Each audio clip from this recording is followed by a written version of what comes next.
Palmathi TV YouTube channel viewers அனைவருக்கும் வணக்கம். இன்றைக்கி நம்ம சேனலில் என்ன பார்க்க போகிறோம் அப்படின்னா, கதைகள் மூலம் ஆங்கிலம் கற்றுக்கிறத பற்றி தான் பார்க்க போகிறோம். இதுக்கு முன்னாடி நம்ம 5 எபிசோடாக இந்த கதைகள் மூலம் ஆங்கிலம் கற்றுக்கிறத பற்றி நம்ம போட்டிருக்கோம். இது 6வது எபிசோடு.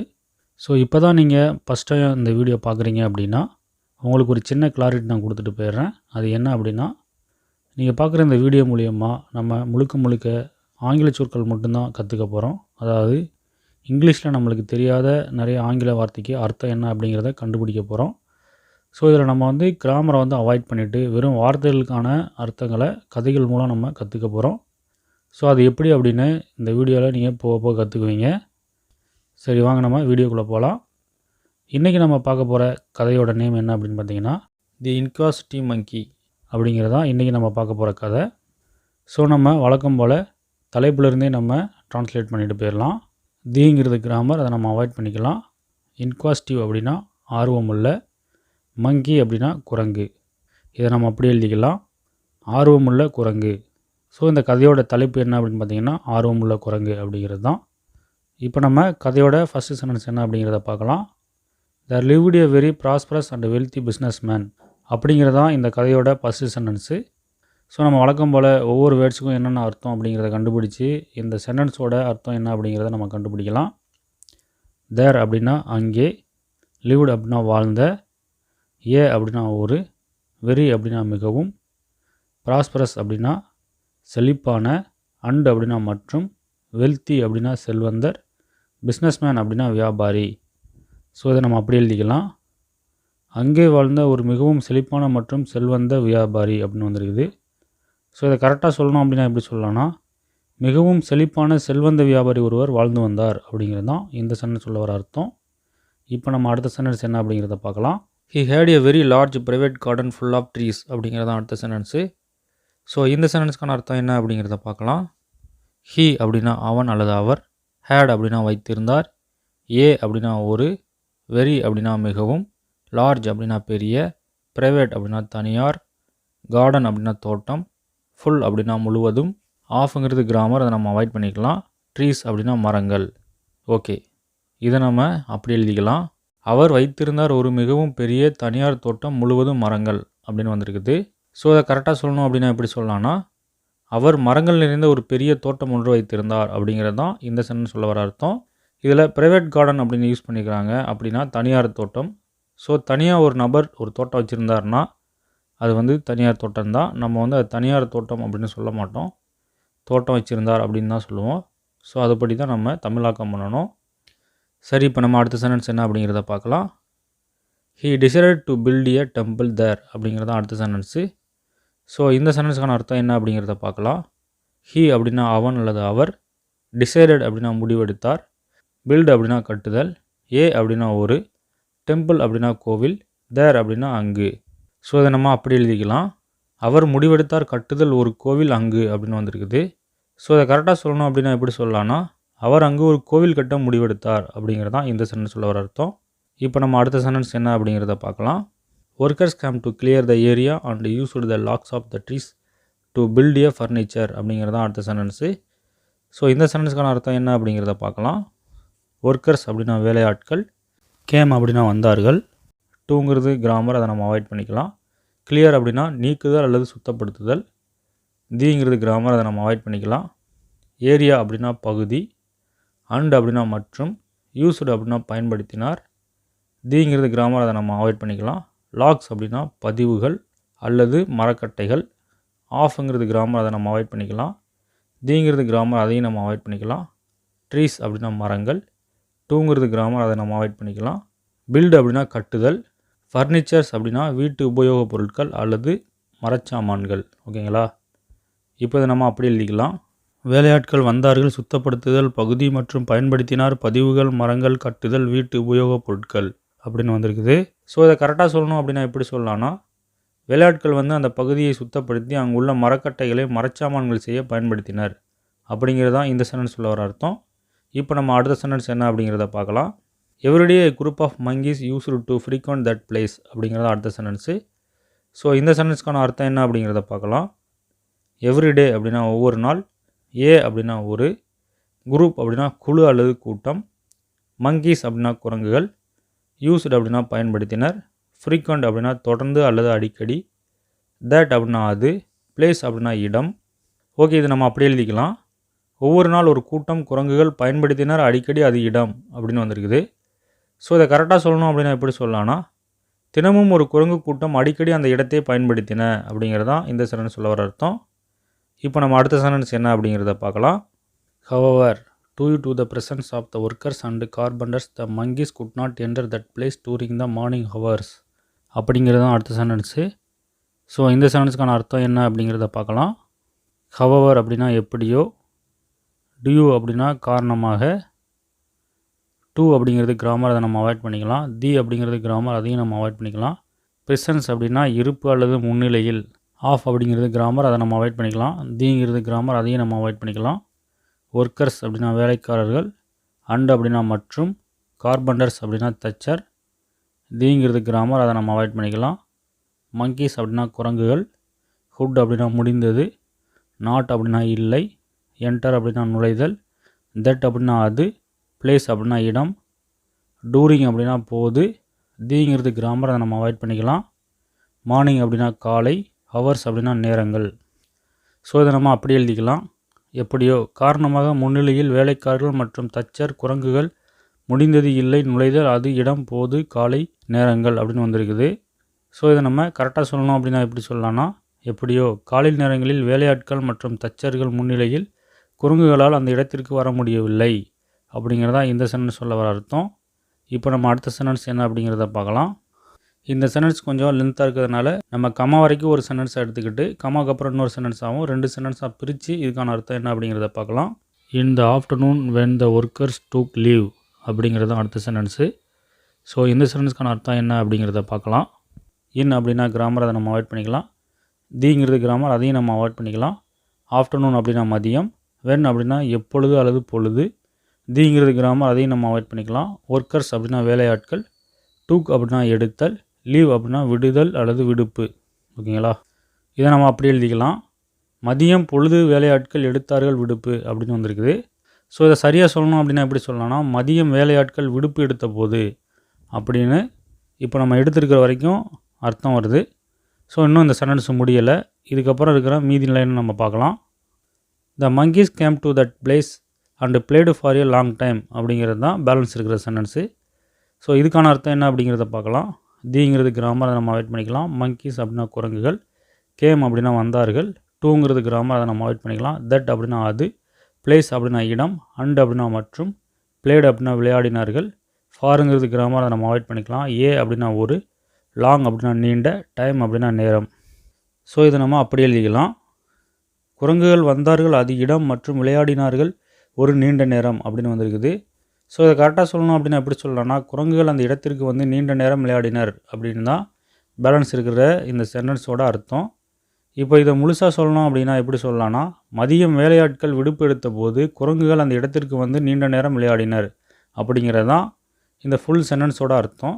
இப்போ அடுத்த சென்டென்ஸ் என்ன அப்படிங்கிறத பார்க்கலாம். They sat on the cut out logs of the trees and played there till dusk அப்படிங்கிறத அடுத்த சென்டென்ஸு.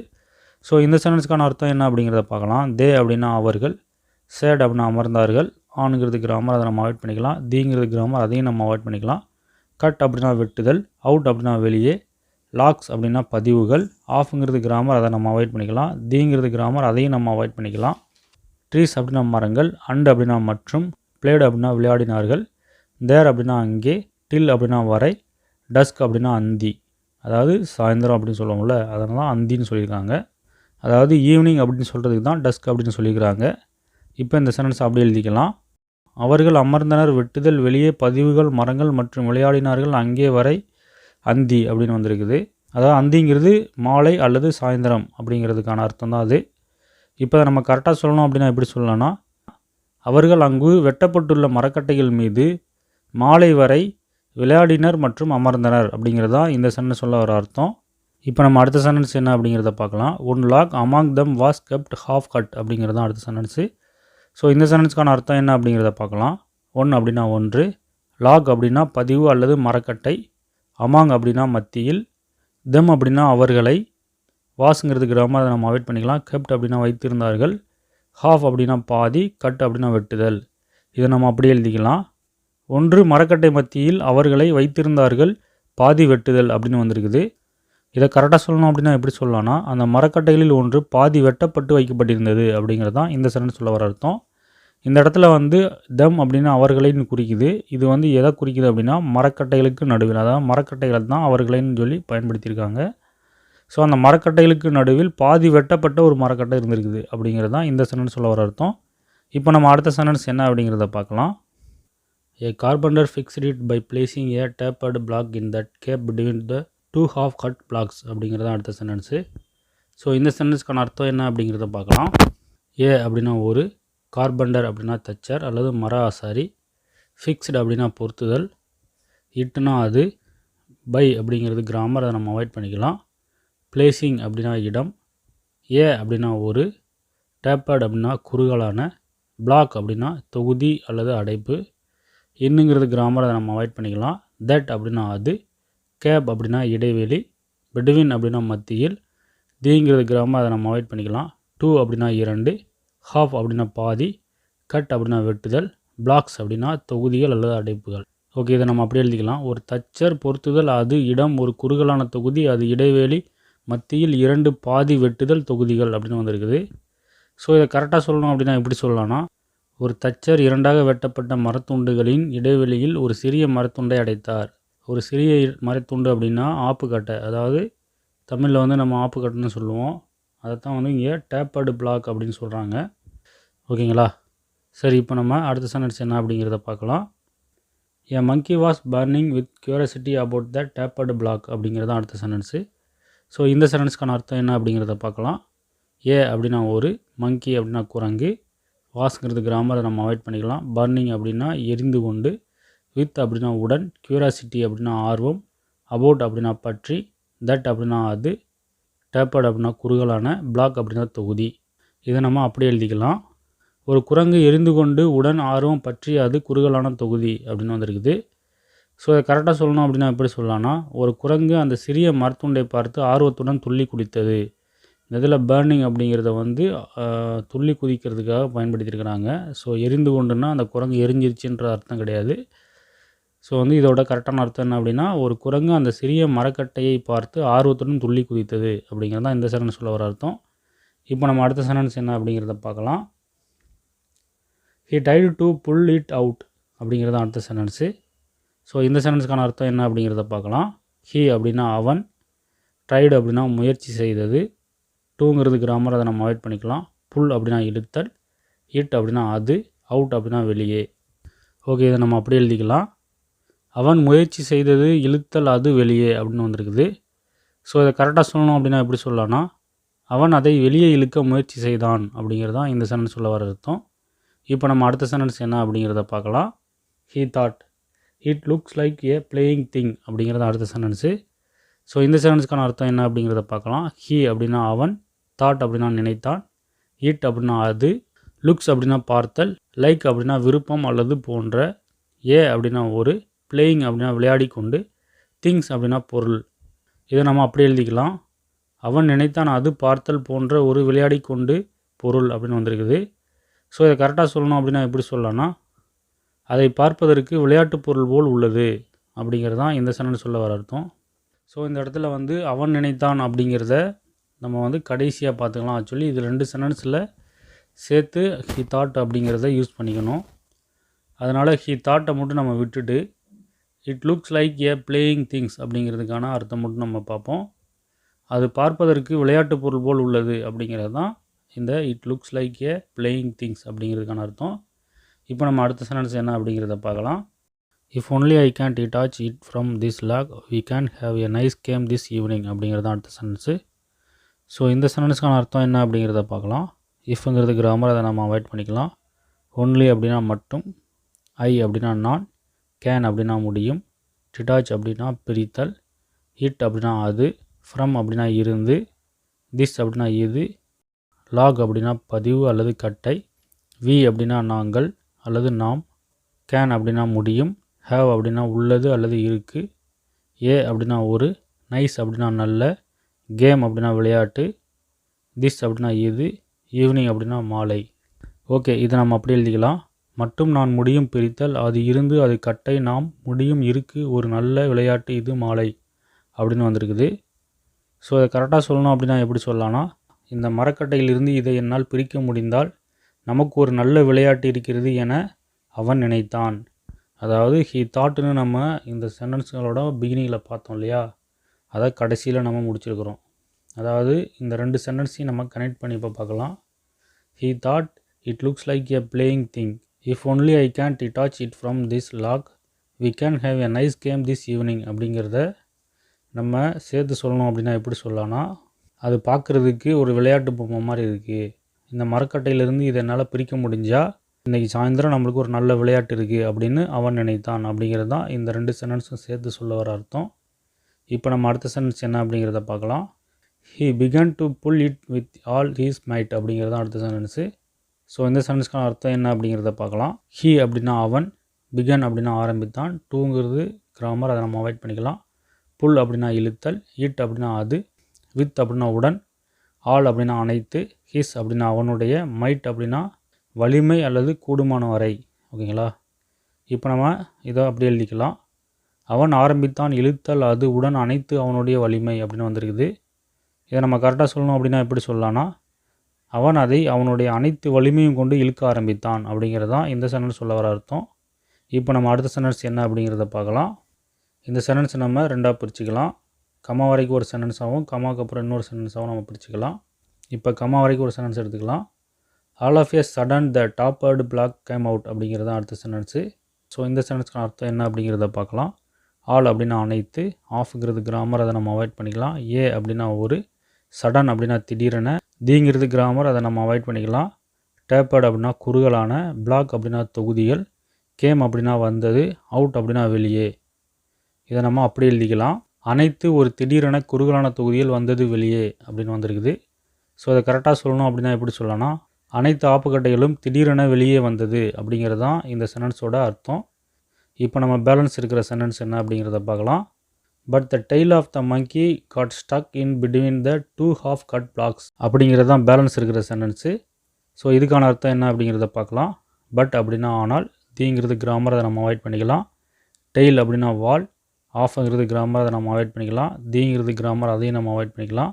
மங்கி அப்படின்னா குரங்கு, காட் அப்படின்னா பெற்றது, ஸ்டக் அப்படின்னா சிக்கி கொண்டது, இன்னுங்கிறது கிராமர், அதை நம்ம அவாய்ட் பண்ணிக்கலாம். பிட்வீன் அப்படின்னா இடையில், தீங்கிறது கிராமர், அதை நம்ம அவாய்ட் பண்ணிக்கலாம். டூங்கிறது 2, ஹாஃப் அப்படின்னா பாதி, கட் அப்படின்னா வெட்டுதல், பிளாக்ஸ் அப்படின்னா தொகுதிகள். ஸோ இதை நம்ம அப்படியே எழுதிக்கலாம். ஆனால் வால், குரங்கு, பெற்றது, சிக்கி கொண்டது, இடையில் 2 பாதி, வெட்டுதல், தொகுதிகள் அப்படின்னு வந்திருக்குது.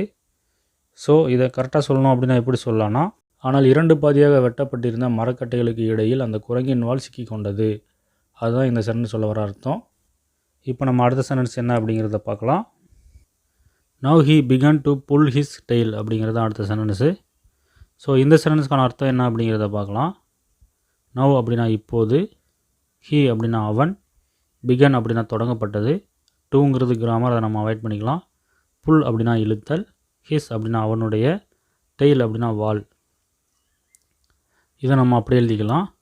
இப்போது அவன் தொடங்கப்பட்டது இழுத்தல் அவனுடைய வால் அப்படின்னு வந்திருக்குது. ஸோ இதை கரெக்டாக சொல்லணும் அப்படின்னா எப்படி சொல்லலாம்னா, இப்போது அவன் அவனுடைய வாளை இழுக்க தொடங்கினான் அப்படிங்கிறது தான் இந்த சென்டென்ஸ் சொல்ல வர அர்த்தம். இப்போ நம்ம அடுத்த சென்டென்ஸ் என்ன அப்படிங்கிறத பார்க்கலாம். He tried to for a long time but failed a detach his tail அப்படிங்கிறது தான் அடுத்த சென்டென்ஸு. ஸோ இந்த சென்டென்ஸ்க்கான அர்த்தம் என்ன அப்படிங்கிறத பார்க்கலாம். ஹீ அப்படின்னா அவன் அல்லது அவர், ட்ரைடு அப்படின்னா முயற்சித்தான், ஃபார் அப்படின்னா கிராமர், அதை நம்ம அவாய்ட் பண்ணிக்கலாம். ஏ அப்படின்னா ஒரு, லாங் அப்படின்னா நீண்ட, டைம் அப்படின்னா நேரம், பட் அப்படின்னா ஆனால், ஃபெயில்டு அப்படின்னா தோல்வி அடைந்தான், டூ அப்படிங்கிறது கிராமர், அதை நம்ம அவாய்ட் பண்ணிக்கலாம். டீடாச் அப்படின்னா பிரிக்க, ஹிஸ் அப்படின்னா அவனுடைய, டெய்ல் அப்படின்னா வால். இதை நம்ம அப்படியே எழுதிக்கலாம். அவன் முயற்சித்தான் ஒரு நீண்ட நேரம், ஆனால் தோல்வி அடைந்தான் பிரிக்க அவனுடைய வால் அப்படின்னு வந்திருக்குது. ஸோ இதை கரெக்டாக சொல்லணும் அப்படின்னா எப்படி சொல்லலாம்னா, அவன் நீண்ட நேரமாக முயற்சி செய்தும் அவனுடைய வாளை எடுக்க முடியாமல் தோல்வியடைந்தான் அப்படிங்கிறது தான் இந்த சென்டென்ஸ் சொல்ல வர அர்த்தம். இப்போ நம்ம அடுத்த சென்டென்ஸ் என்ன அப்படிங்கிறத பார்க்கலாம். இப்போ இந்த சென்டென்ஸ் கொஞ்சம் லென்த்தாக இருக்கிறதுனால இதை நம்ம 2ஆக பிரிச்சுக்கலாம். ஃபஸ்ட்டு நம்ம ஒரு கமா வரைக்கும் எடுத்துக்கலாம். ஹீ பிகன் டு கிரை அப்படிங்கிறது அடுத்த சென்டென்ஸு. ஸோ இந்த சென்டென்ஸ்க்கான அர்த்தம் என்ன அப்படிங்கிறத பார்க்கலாம். ஹீ அப்படின்னா அவன், பிகன் அப்படின்னா தொடங்கினான், டூங்கிறது கிராமர், அதை நம்ம அவாய்ட் பண்ணிக்கலாம். கிரை அப்படின்னா அழுதல். ஓகே, இதை நம்ம அப்படி எழுதிக்கலாம். அவன் தொடங்கினான் அழுதல் அப்படின்னு வந்திருக்குது. ஸோ இதை கரெக்டாக சொல்லணும் அப்படின்னா எப்படி சொல்லலாம்னா, அவன் அழத் தொடங்கினான் அப்படிங்கிறது தான் இந்த சென்டென்ஸ் சொல்ல வர அர்த்தம். இப்போ பேலன்ஸ் இருக்கிற சென்டென்ஸ் என்ன அப்படிங்கிறத பார்க்கலாம். Hey friends please save me அப்படிங்கிறது தான் அடுத்த சென்டென்ஸு. ஸோ இந்த சென்டென்ஸ்க்கான அர்த்தம் என்ன அப்படிங்கிறத பார்க்கலாம். ஹே அப்படின்னா ஹே, ஃப்ரெண்ட்ஸ் அப்படின்னா நண்பர்கள், ப்ளீஸ் அப்படின்னா தயவு செய்து, சேவ் அப்படின்னா சேமித்தல் அல்லது காப்பாற்றுதல், மீ அப்படின்னா என்னை. இதை நம்ம அப்படி எழுதிக்கலாம். ஹே நண்பர்கள் தயவு செய்து காப்பாற்றுதல் என்னை அப்படின்னு வந்திருக்குது. ஸோ இதை கரெக்டாக சொல்லணும் அப்படின்னா எப்படி சொல்லலாம்னா, ஹே நண்பர்களே தயவு செய்து என்னை காப்பாற்றுங்கள் அப்படிங்கிறது தான் இந்த சென்டென்ஸ் சொல்ல வர அர்த்தம். இப்போ நம்ம அடுத்த சென்டென்ஸ் என்ன அப்படிங்கிறத பார்க்கலாம். I want to play with you all அப்படிங்கிறது அடுத்த சென்டென்ஸு. ஸோ இந்த சென்டென்ஸ்க்கான அர்த்தம் என்ன அப்படிங்கிறத பார்க்கலாம். ஐ அப்படின்னா நான், வாண்ட் அப்படின்னா வேண்டும், டூங்கிறது கிராமர், அதை நம்ம அவாய்ட் பண்ணிக்கலாம். ப்ளே அப்படின்னா விளையாட்டு, வித் அப்படின்னா உடன், யூ அப்படின்னா நீ, ஆல் அப்படின்னா அனைத்து. இதை நம்ம அப்படி எழுதிக்கலாம். நான் வேண்டும் விளையாட்டு, உடன் நீ அனைத்து அப்படின்னு வந்திருக்குது. ஸோ இதை கரெக்டாக சொல்லணும் அப்படின்னா எப்படி சொல்லலாம்னா, நான் உங்கள் அனைவருடனும் விளையாட வேண்டும் அப்படிங்கிறது தான் இந்த சென்டென்ஸ் சொல்ல வர அர்த்தம். இப்போ நம்ம அடுத்த சென்டென்ஸ் என்ன அப்படிங்கிறத பார்க்கலாம். ப்ளீஸ் ஹெல்ப் மீ அவுட் அப்படிங்கிறது தான் அடுத்த சென்டென்ஸு. ஸோ இந்த சென்டென்ஸ்க்கான அர்த்தம் என்ன அப்படிங்கிறத பார்க்கலாம். ப்ளீஸ் அப்படின்னா தயவு செய்து, ஹெல்ப் அப்படின்னா உதவி, மீ அப்படின்னா என்னை, அவுட் அப்படின்னா வெளியே. இதை நம்ம அப்படி எழுதிக்கலாம். தயவு செய்து உதவி என்னை வெளியே அப்படின்னு வந்திருக்குது. ஸோ இதை கரெக்டாக சொல்லணும் அப்படின்னா எப்படி சொல்லலாம்னா, தயவு செய்து எனக்கு உதவி செய்யுங்கள் அப்படிங்கிறது தான் இந்த சென்டென்ஸ் சொல்ல வர அர்த்தம். இப்போ நம்ம அடுத்த சென்டென்ஸ் என்ன அப்படிங்கிறத பார்க்கலாம். இந்த சென்டென்ஸும் கொஞ்சம் லென்த்தாக இருக்கிறதுனால நம்ம கம்மா வரைக்கும் ஒரு சென்டென்ஸ் எடுத்துக்குவோம். The other monkeys all tried to separate his tail from the log அப்படிங்கிறது தான் அடுத்த சென்டென்ஸு. ஸோ இந்த சென்டென்ஸ்க்கான அர்த்தம் என்ன அப்படிங்கிறத பார்க்கலாம். தீங்கிறது கிராமர், அதை நம்ம அவாய்ட் பண்ணிக்கலாம். அதர் அப்படின்னா மற்ற, மங்கீஸ் அப்படின்னா குரங்குகள், ஆல்சோ அப்படின்னா மேலும், ட்ரைடு அப்படின்னா முயற்சி செய்தது, செப்பரேட் அப்படின்னா தனியாக, ஹிஸ் அப்படின்னா அவனுடைய, டெய்ல் அப்படின்னா வால், ஃப்ரம் அப்படின்னா இருந்த, தீங்கிறது கிராமர், அதை நம்ம அவாய்ட் பண்ணிக்கலாம். லாக் அப்படின்னா பதிவு அல்லது மரக்கட்டை. ஓகேங்களா, இதை நம்ம அப்படி எழுதிக்கலாம். மற்ற குரங்குகள் மேலும் முயற்சி செய்தது, தனியாக அவனுடைய வால் இருந்து மரக்கட்டை அப்படின்னு வந்திருக்குது. ஸோ இதை கரெக்டாக சொல்லணும் அப்படின்னா எப்படி சொல்லலாம்னா, மற்ற குரங்குகளும் அவனுடைய வாளை மரக்கட்டையிலிருந்து பிரித்தெடுக்க முயற்சி செய்தது அப்படிங்கிறதான் இந்த சென்டென்ஸ் சொல்ல வர அர்த்தம். இப்போ நம்ம பேலன்ஸ் இருக்கிற சென்டென்ஸ் என்ன அப்படிங்கிறத பார்க்கலாம். But they soon have up the impossible task mournfully அப்படிங்கிறதான் அடுத்த சென்டென்ஸு. ஸோ இந்த சென்டென்ஸ்க்கான அர்த்தம் என்ன அப்படிங்கிறத பார்க்கலாம். பட் அப்படின்னா ஆனால், தே அப்படின்னா அவர்கள், சூன் அப்படின்னா சீக்கிரம், ஹேவ் அப்படின்னா கொடுத்தார்கள், அப் அப்படின்னா மேலே, தட் அப்படின்னா அது, இம்பாசிபிள் அப்படின்னா முடியவில்லை, டாஸ்க் அப்படின்னா வேலை, மோர்ன்ஃபுல்லி அப்படின்னா துக்கத்துடன். இதை நம்ம அப்படி எழுதிக்கலாம். ஆனால் அவர்கள் சீக்கிரம் கொடுத்தார்கள், மேலே அது முடியவில்லை வேலை அப்படின்னு வந்திருக்குது. ஸோ அதை கரெக்டாக சொல்லணும் அப்படின்னா எப்படி சொல்லலாம்னா, ஆனால் அவர்கள் சீக்கிரமாகவே இது கடினமான வேலை என கவலையுடன் கைவிட்டார்கள் அப்படிங்கிறதான் இந்த சென்டென்ஸ் சொல்ல வர அர்த்தம். இப்போ நம்ம அடுத்த சென்டென்ஸ் என்ன அப்படிங்கிறத பார்க்கலாம். Ultimately the monkey died helplessly அப்படிங்கிறது தான் அடுத்த சென்டென்ஸு. ஸோ இந்த சென்டென்ஸ்க்கான அர்த்தம் என்ன அப்படிங்கிறத பார்க்கலாம். அல்டிமேட்லி அப்படின்னா இறுதியாக, தீங்கிறது கிராமர், அதை நம்ம அவாய்ட் பண்ணிக்கலாம். மங்கி அப்படின்னா குரங்கு, டைடு அப்படின்னா இறந்து விட்டது, ஹெல்ப்லெஸ்லி அப்படின்னா உதவி இல்லாமல். இதை நம்ம அப்படியே எழுதிக்கலாம். இறுதியாக குரங்கு இறந்து விட்டது, உதவி இல்லாமல் அப்படின்னு வந்திருக்குது. ஸோ அதை கரெக்டாக சொல்லணும் அப்படின்னா எப்படி சொல்லலாம்னா, இறுதியில் அந்த குரங்கு உதவி கிடைக்காமல் இறந்து விட்டது அப்படிங்கிறதான் இந்த சென்டென்ஸ் சொல்ல வர அர்த்தம். இப்போ நம்ம அடுத்த சென்டென்ஸ் என்ன அப்படிங்கிறத பார்க்கலாம். Moral, never medal with other people properties அப்படிங்கிறது தான் அடுத்த சென்டென்ஸு. ஸோ இந்த சென்டென்ஸ்க்கான அர்த்தம் என்ன அப்படிங்கிறத பார்க்கலாம். மோரல் அப்படின்னா நீதி, நெவர் அப்படின்னா ஒருபோதும் இல்லை, மேடல் அப்படின்னா தலையீடு, வித் அப்படின்னா உடன், அதர் அப்படின்னா மற்றொரு, பீப்புள்ஸ் அப்படின்னா மக்களுடைய, ப்ராப்பர்ட்டிஸ் அப்படின்னா பொருட்கள். இதை நம்ம அப்படி எழுதிக்கலாம். நீதி, ஒருபோதும் இல்லை, தலையீடு, உடன், மற்றொரு, மக்களுடைய பொருட்கள் அப்படின்னு வந்திருக்குது. ஸோ இதை கரெக்டாக சொல்லணும் அப்படின்னா எப்படி சொல்லலாம்னா, நீதி, அடுத்தவர்கள் பொருள்களுடன் ஒருபோதும் விளையாடக்கூடாது அப்படிங்கிறது தான் இந்த சென்டென்ஸ் சொல்ல வர அர்த்தம். ஓகே, இப்போ நம்ம ஒரு முழு கதையும் நம்ம பார்த்து முடிச்சிட்டோம். ஸோ இந்த கதை மூலியமாக நீங்கள் நிறைய இங்கிலீஷ் வார்த்தைகள் கற்றுக்கிட்டு இருந்திருப்பீங்க நான் நம்புகிறேன். ஸோ மீண்டும் நம்ம இன்னொரு வீடியோவில் சந்திப்போம். அது வரைக்கும் நம்ம சேனலை சப்ஸ்கிரைப் பண்ணாதவங்க சப்ஸ்கிரைப் பண்ணிக்கோங்க. நன்றி.